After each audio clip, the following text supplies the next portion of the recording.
So I remember a time in my life when I was working construction, and what I did all day, every day was pick up trash and sweep up houses. That's it. And I remember thinking to myself, I cannot wait to start doing real estate. I was going to go into real estate, but I didn't have the opportunity yet, so I was just waiting. And I would think, right when I get into real estate, once I do that, life is going to be fantastic. It's all going to be better. I'll be happy. Well, a few months pass. I'm in real estate. I'm doing it. And next thing I know, that same feeling starts coming up again. And I go looking for that next thing. I'm kind of browsing around, not really searching per se, but just looking. And then I see all these people talking about working remotely. Sparks a new flame. Right when I start being able to work remote, my life's going to be fantastic. I'm not going to have any problems. This is what I call the desire cycle. It doesn't matter what you get, what you have, you are going to be stuck in the same flywheel for the rest of your life. That is until you train your mind to get out of it. Now, my name is Carson. For those of you who don't know me, I'm super into this like self-help, self-improvement stuff. This channel is basically just like my journal of sitting down and talking about the things I'm going through, the things I'm learning, in hopes that it might help one of you improve some sort of area of your life and get a little bit better. So, the desire flywheel. What is this desire flywheel? So our brains are always going to look for that next thing. We are wired for it. It doesn't matter what it is. When we get something, it doesn't matter how big of a dream it was, how much of a goal it was. As soon as we achieve that thing, there's always going to be something else on that horizon that seems better. This is what I call shiny object syndrome. Your life as you have it in this current moment is probably pretty good. And I want you to do an exercise with me to help kind of put this into perspective. So I want you to close your eyes for a second. And I want you to think about your current situation. What does your day look like? When do you wake up? Do you go to the gym? Um, just what does your day do? What are you doing for work? Who do you hang out with? So on and so forth. I then want you to think back a couple of years.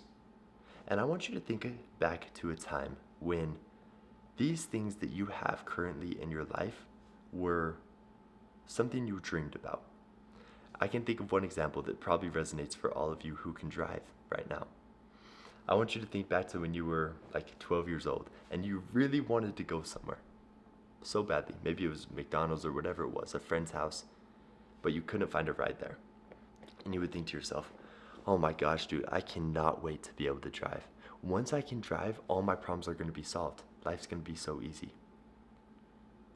Look at you. You can drive. How's your life? The reason you do not feel that satisfaction as you did when you were back in that time is because new problems arise. You get to this desired outcome, but that desire shifts. It's no longer that same pain that you felt when you were that little kid wanting to go somewhere, because now driving is just another thing in your life. There's new things that you are chasing. You're going to build momentum. The things that you want are going to shift. You're going to achieve things. But as you achieve those things, most of the time we do not give them the recognition that they deserve. We spend so much time working towards something, striving, thinking about it, having dreams, goals, aspirations. But we get those things, and the reward is not as nice as we thought it was. And the reason for that isn't because it isn't some huge accomplishment.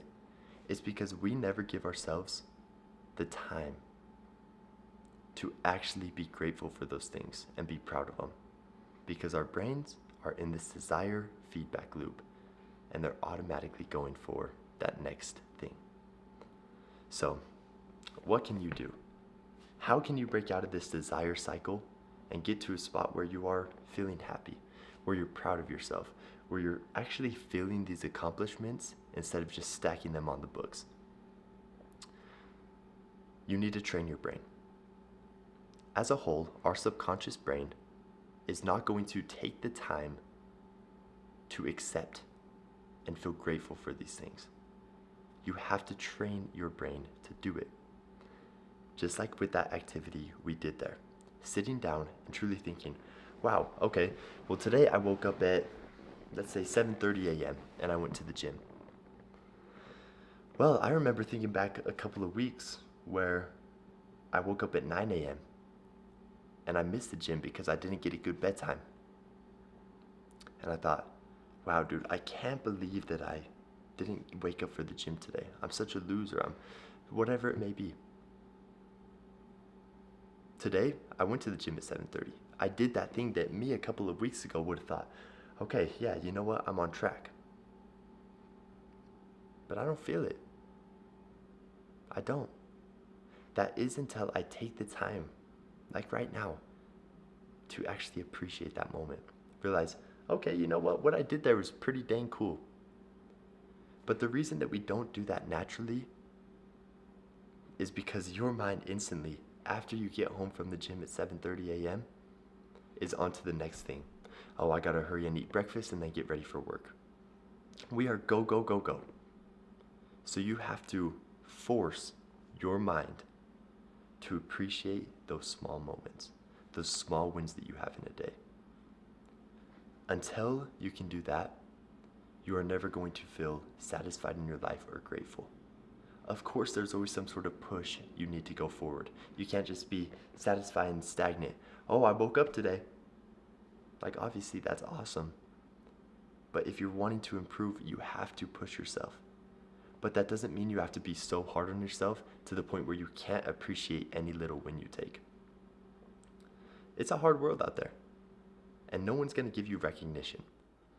You're never going to have someone watching every step you take, and it's like, oh my gosh, great job for watching this far in the video, however far we are, 7 minutes into the video. Great job, you're killing it. No. Dude, this is a inherently boring video. I'm sitting here, there's no crazy booms, animations popping up on screen. You are sitting here watching this video. This shows that you want change. But you, I guarantee you're already looking to the next thing. Take a second to be proud of yourself for this. These are the things that we have to drill over and over again. Otherwise, like I said in the title, you're probably never going to be happy until you train these things over and over. So take some time to be grateful. Be grateful for the things you've accomplished up until this point and the things that you have in your life. Gratitude does not equal comfort. Just because you are grateful for stuff in your life does not mean you're comfortable and not going to grow and make change anymore. They do not go hand in hand. You can be grateful while still pushing to be better. So I highly encourage you to try it and see how it changes your life. So, ladies and gentlemen, kind of a rant as always, just something I'm currently thinking about. This is kind of a fresher topic on my mind, so I'm not too deep into really discovering it, but it's something that I believe is very important. So for those of you who are very interested in the self-help space and improving your life and just don't know how to go about it, I have a link in the description that might be a good fit for you. You can try it out for 7 days. Ton of people who are improving their lives day by day, so check it out if you want. With that said, ladies and gentlemen, I hope you enjoyed it, and I will see you in the next one. Peace.